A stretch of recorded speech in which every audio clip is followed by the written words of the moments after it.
Hello everyone, my name's PG or TeamAmerica, and this is my review of the balance update patch that will be coming out on the 15th of December. There's a lot of changes, or there's a medium amount of changes, but they are definitely very impactful. Let's start getting through them. So first, because you use cards from Standard, um, I'm going to be going through those updates and then just the strictly duels updates.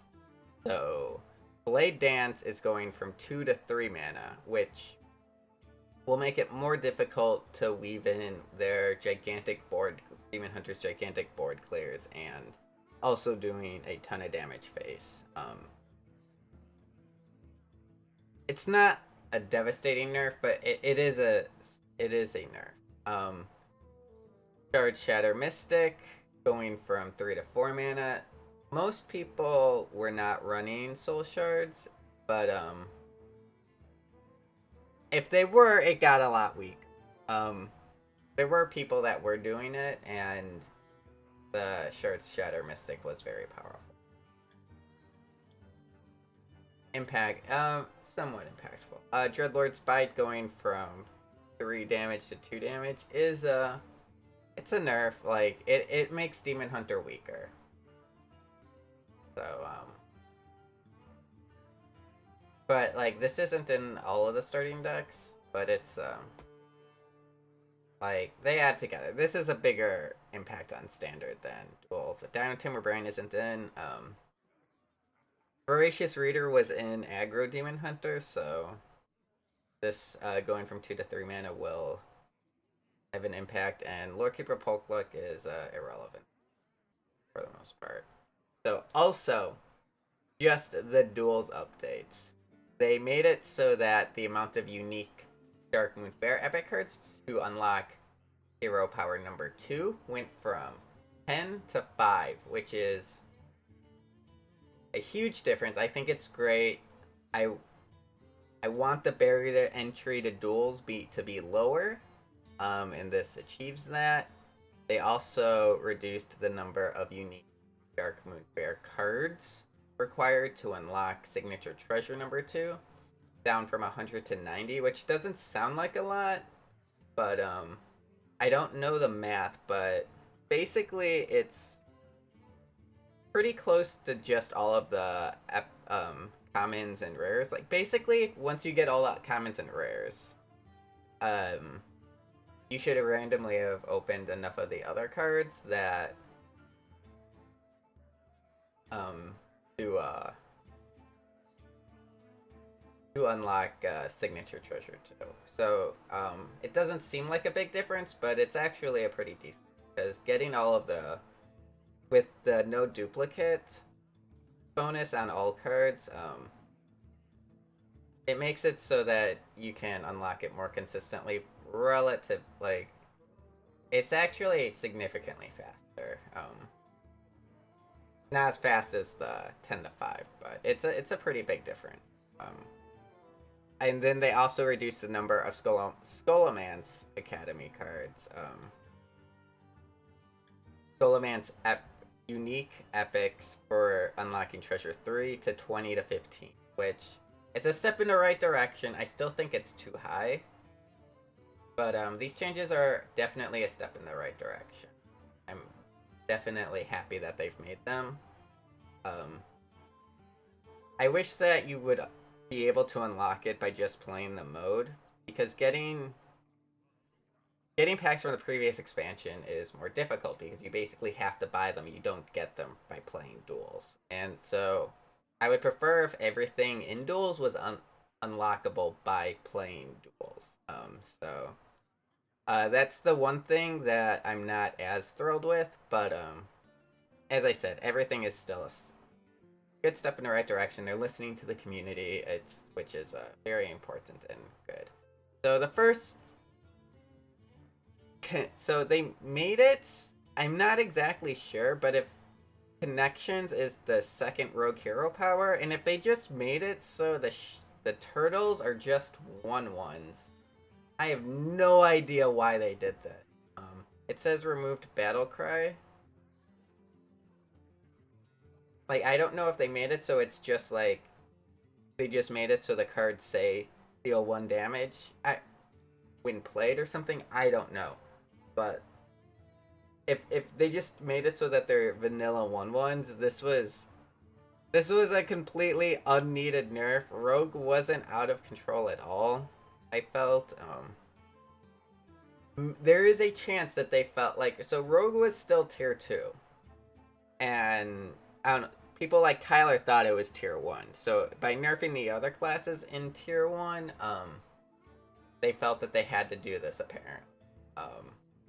I guess I'll trust them. We won't be getting 12 wind with Rogue anytime soon. I'll just say that, unless I do it today. These nerfs are happening tomorrow for me. This seemed a little overkill, but we'll see.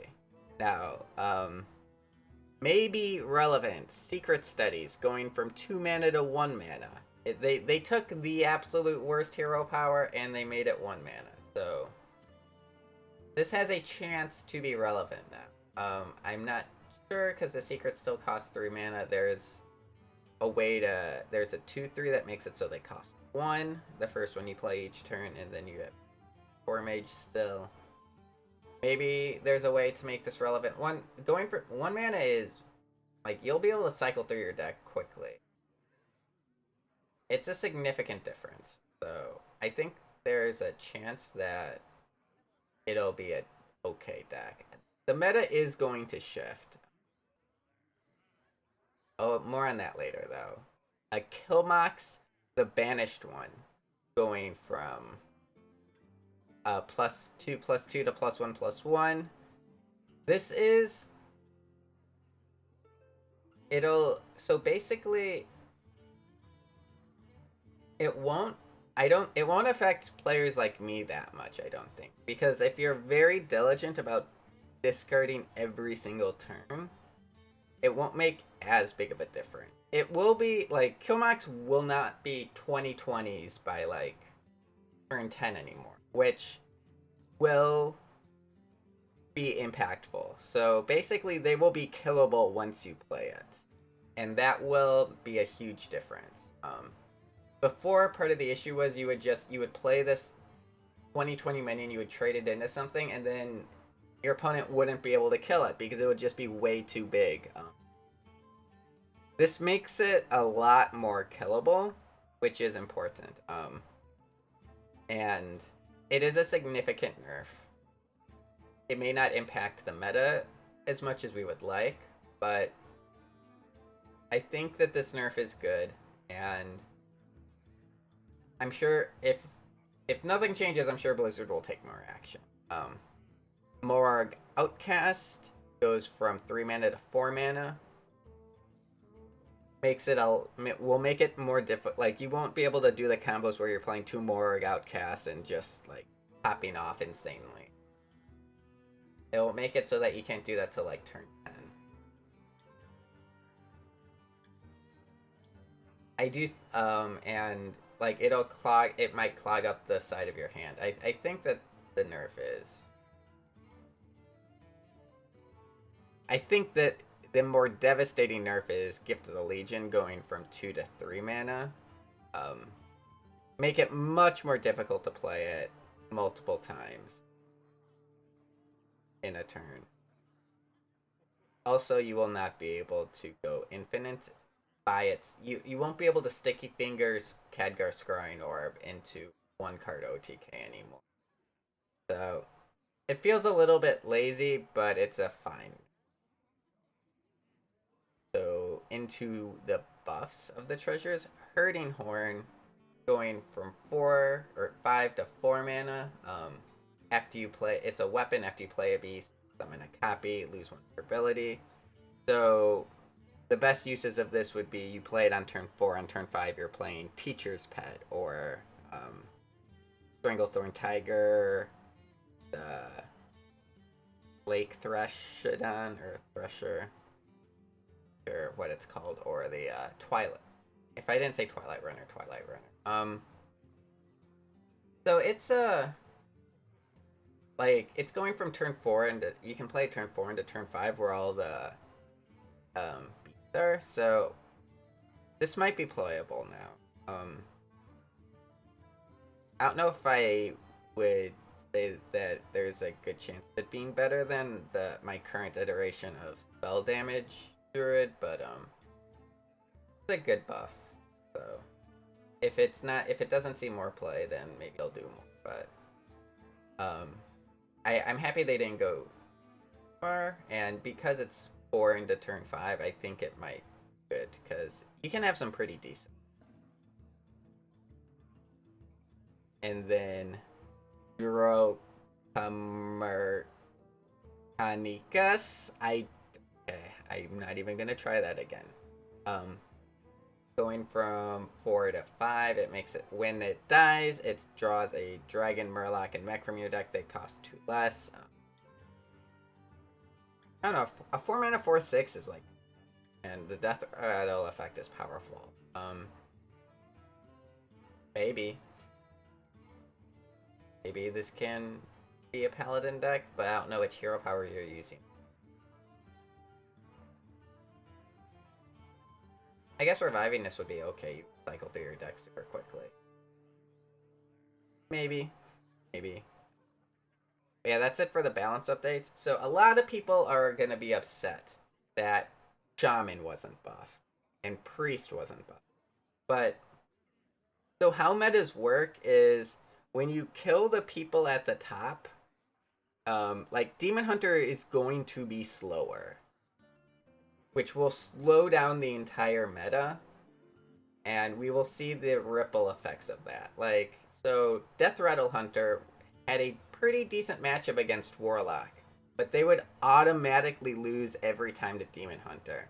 If these nerfs to Demon Hunter are enough that Death Rattle Hunter is viable, then Death Rattle Hunter will rise in prominence, which would also probably make Mage slightly better, because Mage was able to fight against Death Rattle Hunter with their devolving missiles.